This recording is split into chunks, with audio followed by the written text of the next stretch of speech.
Saudara-saudara yang dikasihi Tuhan, kekuasaan adalah kapasitas yang dimiliki seseorang untuk mempengaruhi perilaku orang lain, sehingga orang lain itu mau berbuat seperti yang diinginkan orang yang berkuasa tadi.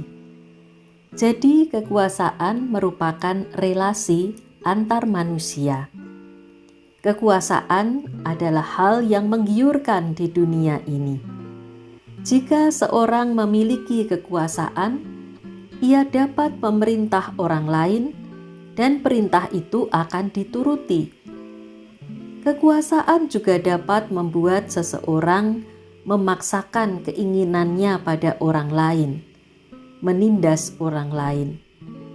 Belum lagi kekuasaan itu dapat membuat seseorang menjadi terkenal, dihormati, disegani, bahkan ditakuti. Kekuasaan juga mendatangkan kenyamanan karena berbagai fasilitas dan akses yang dimiliki.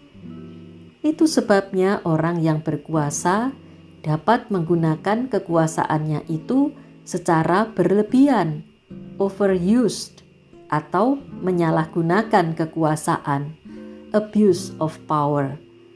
Maka tidak jarang orang yang memiliki kekuasaan ingin melanggengkan kekuasaannya itu, berkuasa seumur hidup.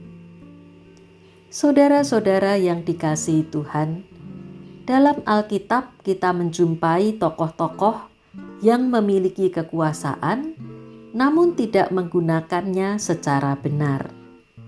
Musa yang memiliki kekuasaan sebagai pemimpin bangsa Israel menggunakan kekuasaannya itu secara berlebihan, overused, menangani semua masalah sendiri sampai ia menjadi kewalahan. Maka Yitro mertuanya memberi nasihat supaya diadakan kepemimpinan yang berjenjang, sehingga Musa hanya menangani masalah-masalah besar yang tidak dapat ditangani pemimpin-pemimpin di bawahnya. Sebaliknya, ada juga pemimpin yang tidak menggunakan kekuasaannya. Misalnya Imam Eli yang membiarkan anak-anaknya, Hofni dan Pinehas, mencuri daging kurban yang dipersembahkan orang kepada Allah. Sedangkan tokoh yang menyalahgunakan kekuasaan, abuse of power, misalnya Raja Ahab yang dengan sewenang-wenang merebut kebun anggur Nabot karena ia menginginkannya. Saudara-saudara yang dikasihi Tuhan, bagaimanakah kekuasaan menurut Yesus? Menjelang kenaikannya ke surga, Yesus mengadakan percakapan dengan murid-muridnya. Kisah Para Rasul 1 ayat 6-8 mencatat demikian. Maka bertanyalah mereka yang berkumpul di situ, "Tuhan, maukah Engkau pada masa ini memulihkan kerajaan bagi Israel?" Jawabnya, "Engkau tidak perlu mengetahui masa dan waktu yang ditetapkan Bapa sendiri menurut kuasanya. Tetapi kamu akan menerima kuasa kalau Roh Kudus turun ke atas kamu, dan kamu akan menjadi saksiku di Yerusalem dan di seluruh Yudea dan Samaria dan sampai ke ujung bumi." Ada dua kata kuasa di sini pada ayat 7 dan 8. Dalam bahasa Indonesia tidak tampak bedanya. Namun dalam bahasa Yunani keduanya berbeda. Pada ayat 7 dipakai kata exousia, pada ayat 8 dipakai kata dynamis. Exousia berarti otoritas atau kekuasaan mutlak.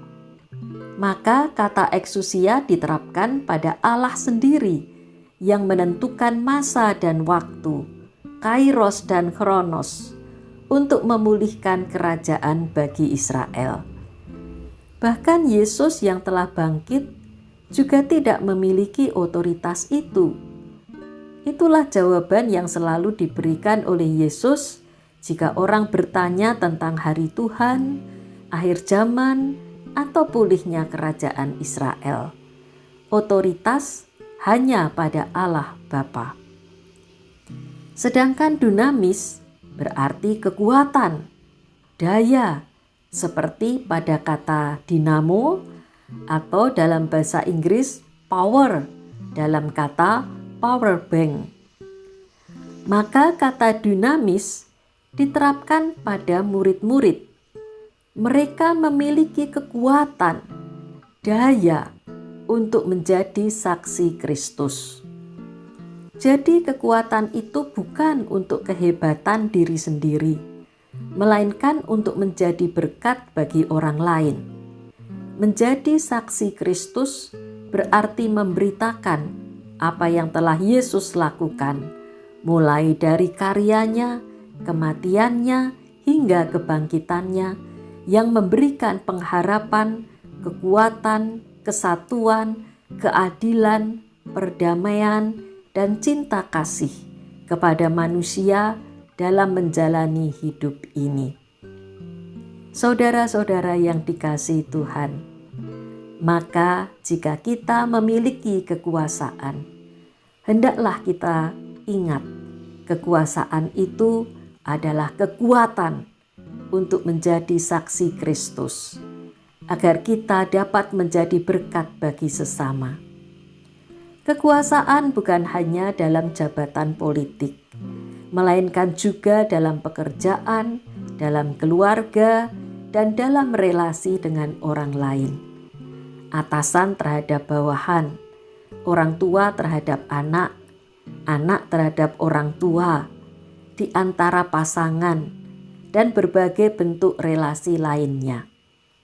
Janganlah kita menggunakan kekuasaan itu dengan cara yang keliru, melainkan kita memakai kekuasaan itu untuk bersaksi tentang Kristus, menjadi berkat, dan memampukan orang lain. Power is to empower. Kekuasaan untuk memampukan orang lain. Amin.